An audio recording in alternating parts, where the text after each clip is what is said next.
que es está en el libro de Mateo, capítulo 27, y vamos a empezar en el versículo 27 al 32. Entonces los soldados del procurador llevaron a Jesús al pretorio y reunieron a toda la compañía alrededor de él. Después de desnudarle, le echaron encima un manto de escarlata. Habiendo entretejido una corona de espinas, se la pusieron sobre su cabeza y en su mano derecha pusieron una caña. Se arrodillaron delante de él y se burlaron de él, diciendo: «Viva el rey de los judíos». Y escupiendo en él, tomaron la caña, le golpearon la cabeza, y cuando se habían burlado de él, le quitaron el manto, le pusieron sus propios vestidos y lo llevaron para crucificarle. Mientras salían, hallaron un hombre de Cirene llamado Simón. A este lo obligaron a cargar la cruz de Jesús. Bueno, porque Barrabás fue puesto en libertad. Barrabás fue puesto en libertad para dar a entender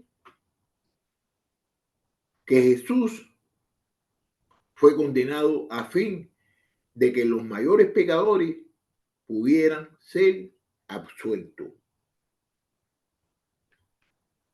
Él fue entregado, Jesús fue entregado para que nosotros estuviéramos libres. En este caso, sin par de gracias divinas, es justo, se dio el rescate por los transgresores. Es justo, se dio por rescate por los transgresores. Vamos a ver lo que dice el libro de Mateo, este mismo libro, capítulo 20, versículo 28. De la misma manera, el Hijo del Hombre, no vino para servir, para ser servido, sino vino para servir y para dar su vida en rescate por muchos. Primera de Pedro, capítulo 3, versículo 18, dice así: porque Cristo también padeció de una vez para siempre por los pecados, es justo por los injustos, para llevarnos a Dios, siendo la verdad muerto en la carne, pero vivificado en el Espíritu. Jesús fue azotado. Este fue un castigo cruel e ignominioso, especialmente cuando era ejecutado por los romanos, quienes no estaban sujetos a la ley judía, en el que moderaba el castigo, y no se permitía pasar de 40 azotes, e incluso de 39 no se podía pasar, o si fallaba la cuarta no se podía pasar. Mira lo que dice aquí el 2 de Corintios, capítulo 11, versículo 24. 5 veces he recibido de los judíos 40 azotes menos uno. Ese fue Pablo. A continuación, Pilato lo entregó para ser crucificado. Esta era la forma en que los romanos ejecutaban la pena capital, forma que parecía designada en todo refinamiento y crueldad a producir la más terrible y miserable de las muertes. Ellos tendían la cruz en el suelo y sobre ella el condenado a muerte, cuyos los pies y las manos eran clavados en ella y a continuación eran levantados en lo alto, de modo que todo el peso del cuerpo pendía de aquellos clavos hasta que muriese en medio de una terrible agonía. Era una muerte cruel, era una muerte cruenta, dolorosa, vergonzosa y maldita. Era una muerte tan miserable que algunos gobernantes, con un poco de misericordia, hacían que los condenados fueran estrangulados previamente y clavados después en la cruz, cuando la exigía esta forma de ejecución.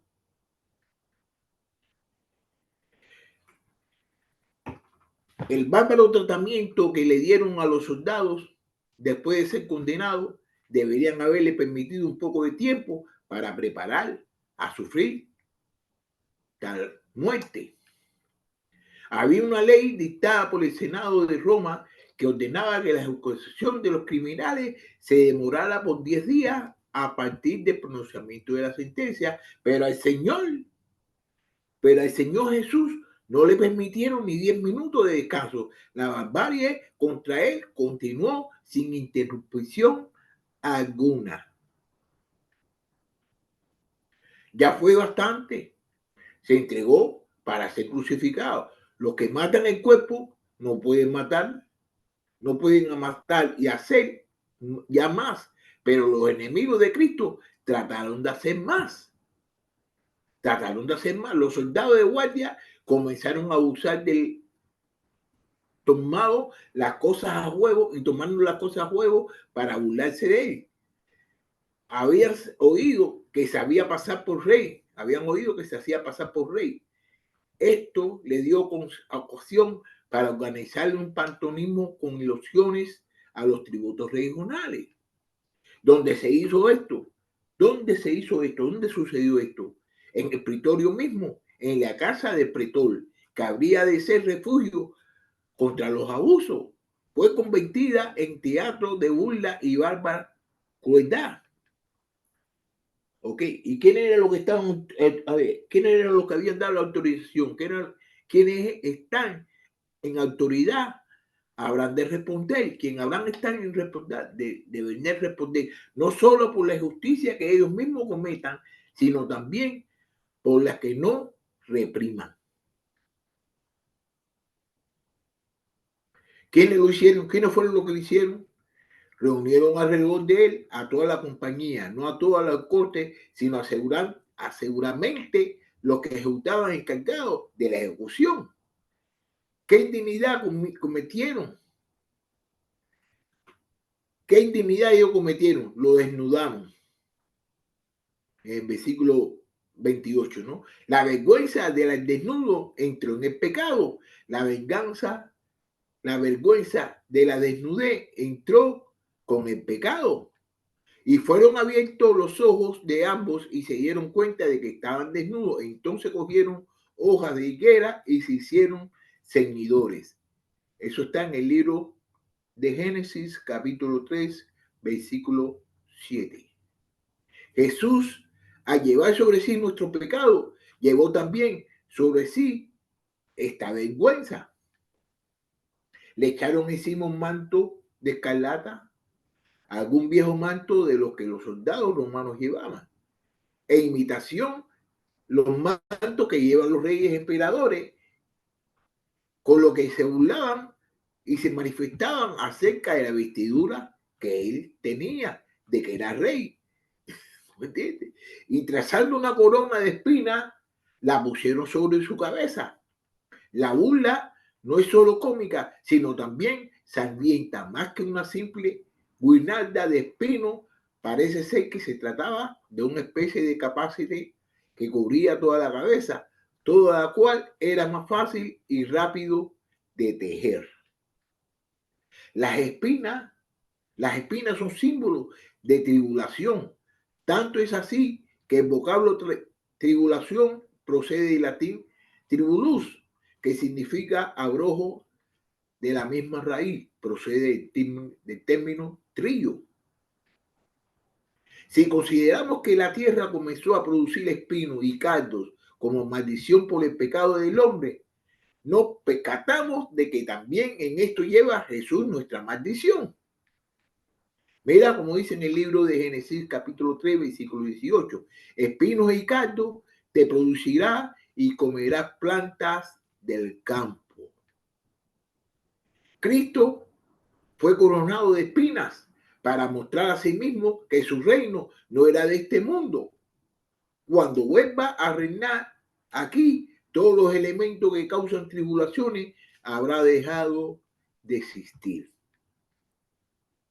Entonces el lobo habitará en el cordero, el leopardo se recotará en el cabrito, el ternero y los cachorros de león crecerán juntos y un niño pequeño los conducirá.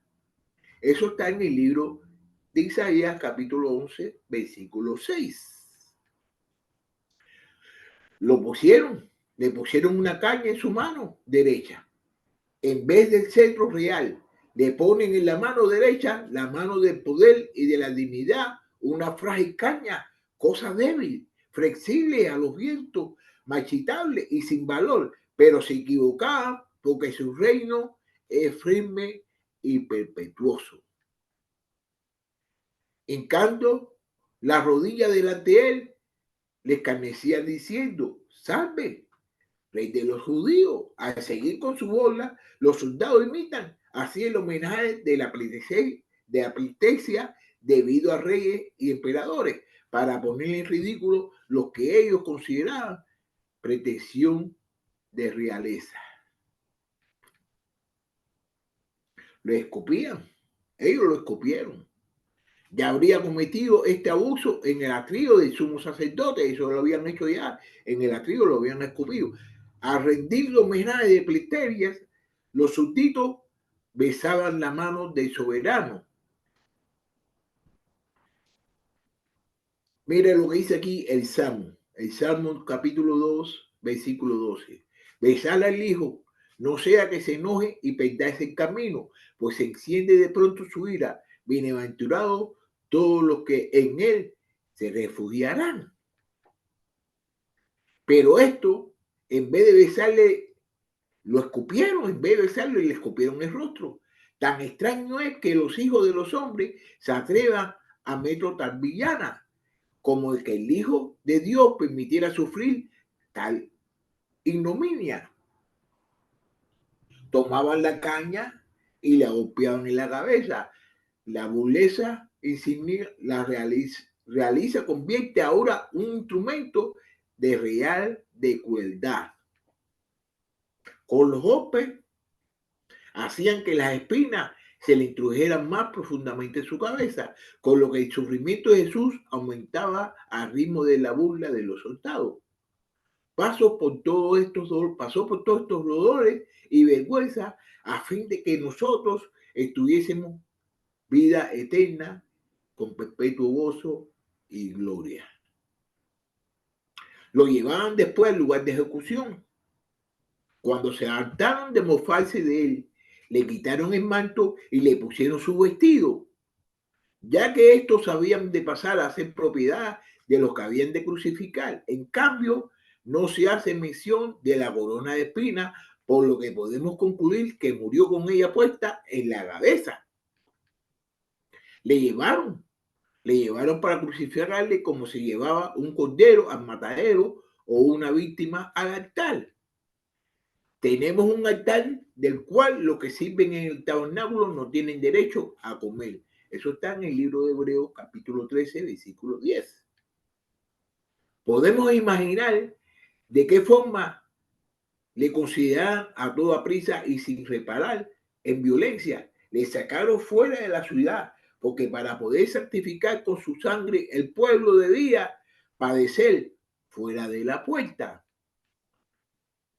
Por lo tanto, también Jesús padeció fuera de la puerta de la ciudad para santificar al pueblo por medio de su propia sangre. Eso está en el libro de Hebreos capítulo 13, versículo 12. ¿Ok? ¿Qué hicieron después? Obligaron a Simón de Cirene a llevar su cruz. Al principio parece ser que Jesús llevó su propia cruz, como era costumbre que lo hicieran los condenados. Esto formaba parte de la vergüenza que Jesús debía de sufrir. Pero después de algún tiempo, al ver sin duda a los soldados que a consecuencia de su cansancio y debilidad avanzaba muy despacio y quizás caía como se supone la tradición, le quitaron la cruz. No fuese que sucumbiera bajo su peso, con lo que se prevenían del suplicio de la crucificación. No fue pues por compasión, sino por refinamiento de la crueldad, por lo que harían esto. En su lugar, obligaron a Simón de Cirene a llevar la cruz. Llevar la cruz era una ignominia y por eso solo forzado a hacerlo es como el hombre la llevó. Su nombre indica que era judío. Sus hijos eran conocidos de los lectores de Marcos, como se ve como lo podemos ver en el libro de Marcos. Mire, Marcos capítulo 15, versículo 21. Obligaron a uno que pasaba viniendo del campo, a un cierto Simón de Cirene, padre de Alejandro y de Rufo, a que cargara la cruz de Jesús. Algunos han imaginado que este Simón era uno de los seguidores de Jesús y que por eso lo obligaron a llevar la cruz de su maestro. Si esto, sea esto lo que fuera, es probable que al fin esto llegase a ser una bendición para Simón, como lo es para todos los que siguen a Cristo cargando su cruz. Todos nosotros tenemos que cargar la cruz de Jesús. Bueno, lo que pudimos ver ahí, todo el sufrimiento y todas las cosas que él pasó para que todos nosotros podamos tener esta relación que tenemos ahora con su Padre. Si no hubiera sido por todas las cosas que él hizo, por todo el sufrimiento que él pasó, nosotros no pudiéramos tener relación. Mire, yo le voy a decir una cosa, no, póngase a pensar a usted mismo, o sea, usted mismo, vaya, que usted le haya puesto un pie, el pie sobre un clavo. Yo me he clavado muchas veces, he puesto el pie sobre un clavo y qué dolor, qué dolor. Uno pasa y se saca el clavo, rápido levanta el pie. Dígame usted de que lo cojan y le claven puntillas, le claven clavos en sus manos y en sus pies y lo mantengan ahí. Qué sufrimiento, cómo uno debe sufrir, qué dolor más grande sufrió nuestro Señor, nuestro Salvador Jesucristo en la cruz para que todos nosotros tengamos lo que tengamos ahora. Él se murió por nuestros pecados, porque la paga del pecado es muerte y Él se sacrificó por nosotros. Nosotros tenemos que sacrificarnos por Él. Bueno, yo voy a terminar ya esta clase ya y espero verlo el lunes. Y creo que no se lo había dicho bien o se lo dije, pero no. Pero ahora las clases las estoy dando los miércoles, los lunes, los miércoles y los viernes, porque tengo otros asuntos que hacer y quisiera de que sigan estudiando conmigo este libro de Mateo, que ya lo vamos a terminar dentro de poco, que trae 28 capítulos, ya estamos casi ya en una de las partes finales del capítulo 27. Así que ahí nos vemos y que tenga un bendecido día. Bye.